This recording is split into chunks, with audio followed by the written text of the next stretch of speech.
অ্যালার্জির চিকিৎসায় দীর্ঘদিন থেকে ব্যবহৃত হয়ে আসছে অ্যালার্টল ট্যাবলেটটি, যা অনেকের পরিচিত ঔষধ। এটি একটি শক্তিশালী এইচপি রিসেপ্টর অ্যান্টাগনিস্ট,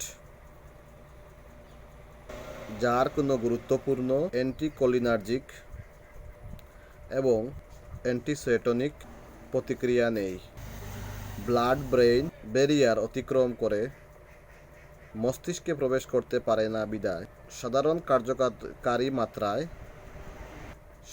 কার্যকারী মাত্রায় এটি তন্দ্রাচ্ছন্নতা সৃষ্টি করে না বা রোগীর দৈনন্দিন স্বাভাবিক কাজকর্মে ব্যাঘাত সৃষ্টি করে না। অ্যালার্টল হিস্টামিনজনিত অ্যালার্জির প্রারম্ভিক পর্যায়কে প্রতিরোধ করে এবং অ্যালার্জির প্রলম্বিত পর্যায়ের জন্য দায়ী প্রদাহ সৃষ্টিকারী কোষগুলো অস্বাভাবিক চলাচল এবং রাসায়নিক পদার্থগুলো নিঃসরণ কমিয়ে দেয়।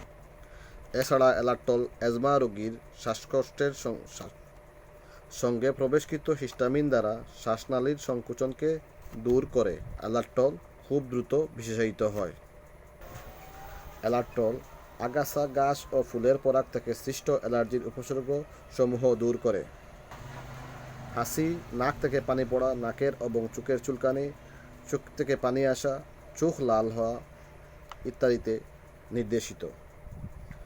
ধুলাবালু, পশুর লোম, ছত্রাক দ্বারা সৃষ্ট অ্যালার্জি উপসর্গ দূর করতে অ্যালার্টল নির্দেশিত। ইডিওপ্যাথিক আর্টিকেরিয়ারের ফলে ত্বকের উপসর্গগুলোকে দূর করতে অ্যালার্টল নির্দেশিত। অ্যালার্টল খাওয়ার আগে এবং পরে দুই অবস্থায় খাওয়া যায়। 2 মাস থেকে 6 মাসের বাচ্চাদেরকে আধা চামচ করে প্রতিদিন রাত্রে, 2 বছর থেকে 6 বছর পর্যন্ত 5 মিলি প্রতিদিন রাত্রে একবার। পূর্ণবয়স্ক রোগীদের জন্য অ্যালার্টল 1টি ট্যাবলেট প্রতিদিন। অ্যালার্টক পেডিয়াট্রিক ড্রপ 1 মিলি করে প্রতিদিন রাত্রে ব্যবহার করা।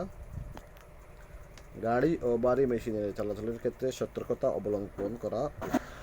গর্ভবতী মহিলাদের ক্ষেত্রে অতীব প্রয়োজন না হলে সিট্রিজিন গ্রহণ না করাই উত্তম। অবশ্যই রেজিস্টার্ড চিকিৎসকের পরামর্শ অনুযায়ী সকল ওষুধ সেবন করতে হবে। অ্যালার্টল ট্যাবলেট, সিরাপ ও পেডিয়াট্রিক ড্রপ আকারে পাওয়া যাচ্ছে। ধন্যবাদ সবাইকে।